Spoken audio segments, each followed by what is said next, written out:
As you grow as a poker player, you might find yourself wanting to experiment with more complicated advanced moves like the pros make. A good advanced move that you can start thinking about is a bluff called the float play. It's executed on the turn, normally by a player in position in a heads-up pot. There's 4 elements to the float play. The first 2 occur on the flop, and number 3 and 4 happen on the turn. Step 1 is the Preflop Raiser. Your opponent c-bets on the flop.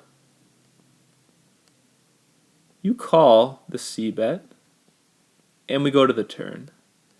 On the turn, your opponent slows down though. The Preflop Raiser checks.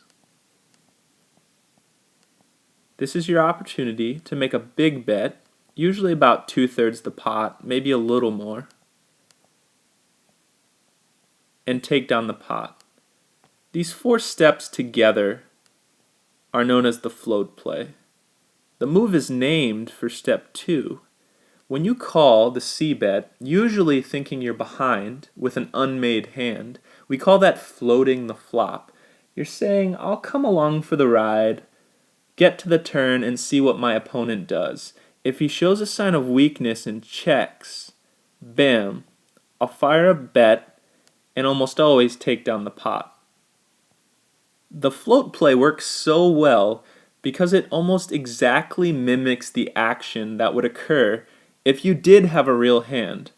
Let's go through 2 examples. The first, where you have top pair, and on the same exact board, we'll give you a bluff, just to convince you why the float play is so effective. Let's say your opponent, for the sake of argument, has ace-10 suited. He raises 3 times the big blind, and you're a good, loose, aggressive player. You call with queen-jack. Sorry, that's our bluff. Let's start with king-queen. We'll play queen-jack next. You call 300, the pot's 750. And the flop comes out king-9-2.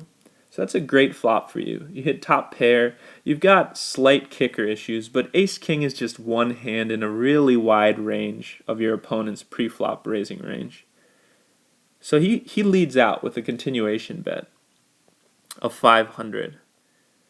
And you have top pair. You don't really feel like raising here. You feel like only sets will play along, and you'll fold out all worse hands. Certainly if you raise here, ace-10 suited is going to fold, so you're only going to make those 500 chips. So you just call, and the pot's 1750. We see a turn 6, and unfortunately your opponent didn't catch up. Maybe he had a queen, a jack, or a 10 himself, and if one of those came on the turn, we might get an extra bet out of him. Or if he had pocket queens, pocket jacks, pocket 10s, by checking back on the turn, we've made him more comfortable betting a wider range here. But he checks, which is bad news for us since we have top pair, but we can't afford to give him another card. We have to bet. So we put in 1200, to which he folds, and we win a decent pot. But unfortunately, he didn't hit a 10 or anything. We didn't get lucky on the turn. So that's how we would typically play king-queen on a king-high board. What if we had queen-jack, though, now? The flop comes out the same king-9-2. Our opponent continues with a 500 bet, and we don't have a hand, but our opponent, he's a loose, aggressive player. We know he's capable of continuing light. And it's a pretty dry board, so we decide to float. We say, let's call the 500. Let's see what he does on the turn. We're suspicious he's c-betting too often and he doesn't have anything. So the pot again is 1750. Turn comes that 6. And our opponent's now thinking, wow, he checked back on the flop.